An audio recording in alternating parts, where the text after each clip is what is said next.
ಅದೊಂದು ಬಡ ಕುಟುಂಬ. ಮನುಷ್ಯ ಅಂದ ಮೇಲೆ ಮನೆಯೊಂದು ಅಗತ್ಯ.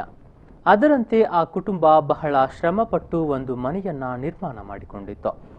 ಆದರೆ ಜಾಗದ ಮಾಲಕ ಮಾತ್ರ ಮಾನವೀಯತೆಯನ್ನ ಮರೆತು ಬಿಟ್ಟಿದ್ದ. ಅಷ್ಟಕ್ಕೂ ಅಲ್ಲಿ ನಡೆದಿದ್ದೇನು ಈ ಸ್ಟೋರಿ ನೋಡಿ.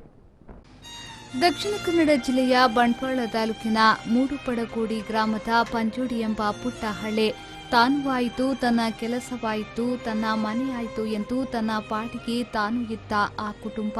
ಆದರೆ ಆ ಕುಟುಂಬಕ್ಕೆ ಜೀವನದಲ್ಲಿಯೇ ಬಹಳ ಆತಂಕ ಎದುರಾಗಿತ್ತು. ಹೌದು, ಅಂದು ಕುಟುಂಬದ ಒಬ್ಬಳೆ ಮಹಿಳೆ ಮನೆಯಲ್ಲಿ ತನ್ನ ದಿನನಿತ್ಯದ ಕೆಲಸದಲ್ಲಿ ತೊಡಗಿದ್ರು. ಆದರೆ ಮನೆಯ ಹೊರಗಡೆ ಬಂದು ನೋಡಬೇಕಾದ್ರೆ ಒಂದು ಜೆಸಿಬಿ ಬಂದು ನಿಂತಿತ್ತು.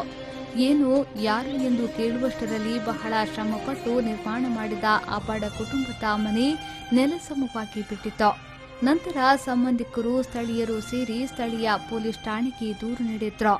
ಆದರೆ ಶ್ರೀಮಂತ ಮನೆತನದ ಆ ಸ್ಥಳೀಯ ಜಾಗದ ಮಾಲೀಕ ಮಾತ್ರ ಠಾಣೆಯಲ್ಲಿ ಹೇಳಿದ್ದೇ ಬೇರೆ, ನಂತರ ಮಾಡಿದ್ದೇ ಬೇರೆ. ನಿಮಗೆ ನಾನು ಬೇರೆ ಮನೆ ಮಾಡಿಕೊಡುತ್ತೇನೆ ಅಥವಾ ಖರ್ಚು ಆದ ಹಣವನ್ನ ಕೊಡುತ್ತೇನೆ ಎಂದು ಠಾಣೆಯಲ್ಲಿ ಮಾತು ಕೊಟ್ಟು 1 ವರ್ಷ ಕಳೆದರೂ ಆ ಬಡ ಕುಟುಂಬಕ್ಕೆ ನ್ಯಾಯ ಮರೀಚಿಕೆಯಾಗಿ ಹೋಗಿದೆ.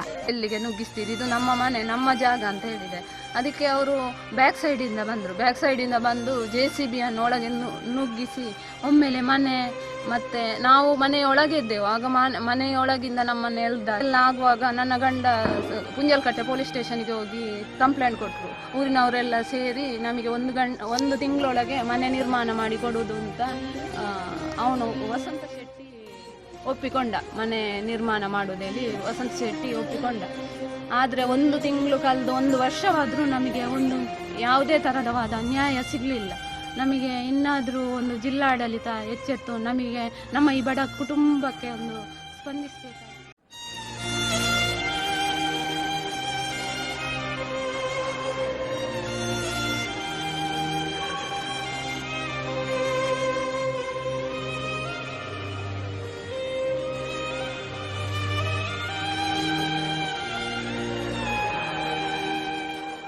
ಅಂದು ಸ್ಥಳೀಯ ಜನಪ್ರತಿನಿಧಿಗಳೊಂದಿಗೆ ಸೇರಿ ಮನೆ ನಿರ್ಮಾಣ ಮಾಡಿಕೊಡುತ್ತೇನೆ ಎಂದು ಮಾತು ಕೊಟ್ಟಿದ್ದ ಜಾಗದ ಮಾಲೀಕ ಇಂದು ಆ ವಿಷಯಕ್ಕೂ ನನಗೂ ಸಂಬಂಧವಿಲ್ಲ ಎಂಬಂತೆ ವರ್ತಿಸುತ್ತಿದ್ದಾರೆ.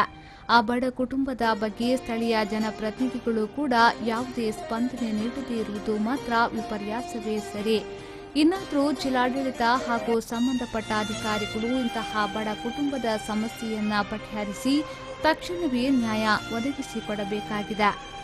ರಂಜಿತ್ ಮಡಂತ್ಯಾರು, ವಿ4 ನ್ಯೂಸ್ 24/7 ಬೆಳ್ತಂಗಡಿ.